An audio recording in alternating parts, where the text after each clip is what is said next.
Lily and fellow Make Peas Not Beef listeners. I am so thankful that this podcast exists. Lily, you do a fantastic job in presenting a heavy topic like climate change in such a simple, absorbable format, and also in a way that encourages listeners to take actionable steps and knowing that we are making improvements for the betterment of ourselves and for the planet. So thank you for all that fantastic work that you do.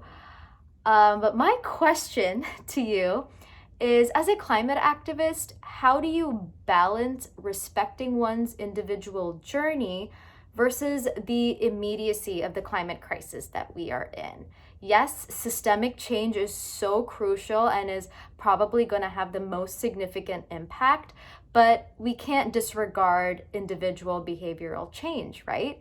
And knowing the state that we are in, it's easy to get frustrated when people don't make the scale of changes that are needed. And this is something that I personally struggle with as an animal rights activist, knowing that there are billions of animals out there who need our help.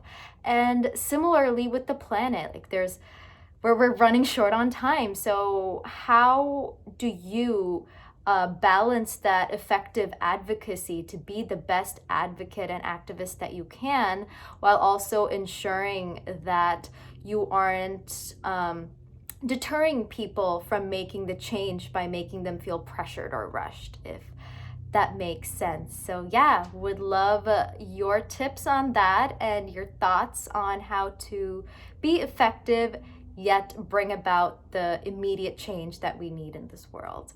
And moving on to my next question, when are we traveling together? So yeah, thank you again for all the work that you do. I'm so excited to keep cheering you on, and yeah, let's keep bringing the change that we need in this world and keep inspiring, homegirl. Take care. Wow, Shriya, you really stumped me with your question. Thank you for your message, and what an amazing question around how to balance effective activism with the urgency of your cause. So, like yourself, I am vegan, and animal rights activism is central to my climate activism. I care about the billions of animals that we abuse and slaughter for food, and also millions of other species on this planet that have lost their homes due to human destruction of the rainforest, the Arctic, and the oceans. So I feel you, Shriya, completely. I think one of the hardest things I had to confront as an activist is that real change doesn't happen overnight, so I no longer expect it to. If you look at the civil rights movement, women's rights movement, these movements are still happening to this day. And I used to feel frustrated all the time, like, why aren't we acting quickly enough on climate change? Why don't more people care about animal welfare? But I remind myself that at one point, I was one of those people, right? I ate meat and dairy up until very recently.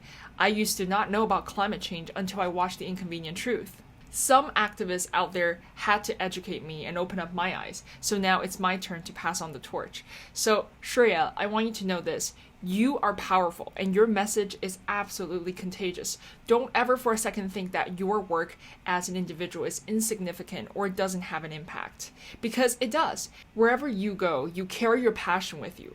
Every second, there are people discovering you, watching you, listening to you, reading your content. Whether or not they agree with you, your words and existence have an impact on every person you come across. You might just be the one to plant a seed in someone's mind, and one day that person might suddenly wake up and decide to go vegan because of you. Also, Shriya, I see that you're doing such incredible work with your vegan consulting business.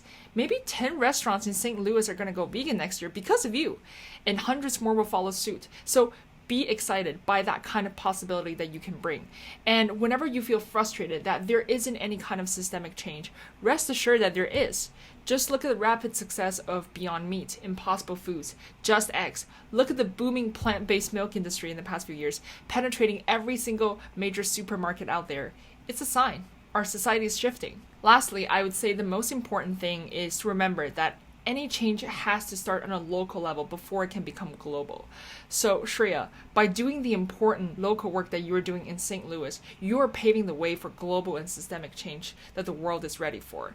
So, Shriya, keep up the good work because we need activists like you. And, to answer your second question, yes, we need to travel together. I'm actually planning to go to Botswana this winter, hopefully, fingers crossed, with World Vegan Travel. And I really hope that you can join me. Otherwise, I'm hoping sometime next summer. Where do you want to go? You let me know, girl.